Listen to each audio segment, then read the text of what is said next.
बड़ी मंदभागी घटना जिहड़ी वो वापरी है। अफगानिस्तान के समय के मुताबिक सुबह 7 बजे कुछ लोग गुरुद्वारा साहब के गेट पर आए है और उन्होंने बंब के नाल गुरुद्वारा साहब का जिहड़ा गेट है उन्होंने तोड़िया तो फिर अंदर चले गए और अंदर जाके उन्होंने की नुकसान किया है की नहीं किया अजे तक इसकी जानकारी जिहड़ी नहीं मिली है। इन्ना की पता लग्या कि एक सिख जिहड़ा है वो जख्मी होया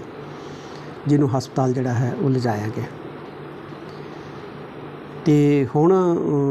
बाहरों मेरे ख्याल तालिबान की जिहड़ी फौज है वो उन्हां दे नाल लड़ रही है। जिहड़ी जानकारी हुण लेटैसट सानूं प्राप्त हुई है कुछ भी होवे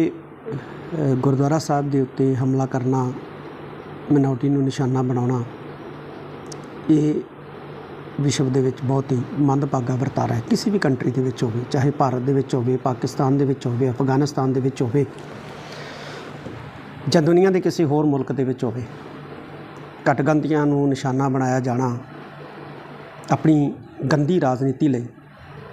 ये मैं समझदा बहुत ही ज़्यादा मंदभागी गल है। दुनिया दीयां सरकारां नूं इस मसले दे उत्ते इकट्ठे होकर सोचण दी लोड़ है।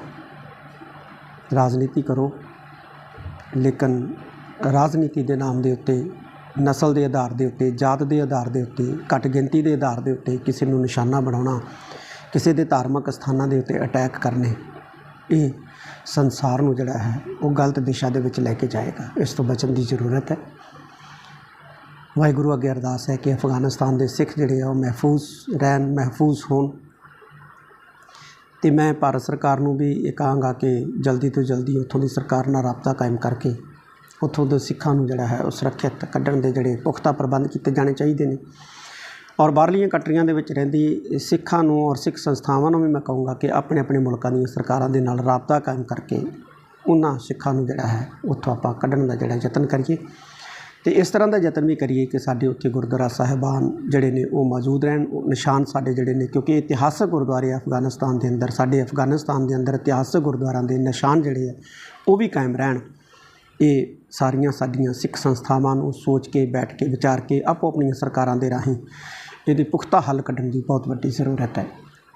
बहुत ही मंदभागी खबर जिहड़ी है अफगानिस्तान के उत्ते गुरुद्वारे के हमले की अज सुनन नूं मिली है। बड़ा दुनिया भर का सिख जिहड़ा है इस अटैक कारण दुखी है। वाहिगुरू जी का खालसा वाहिगुरू जी की फतेह।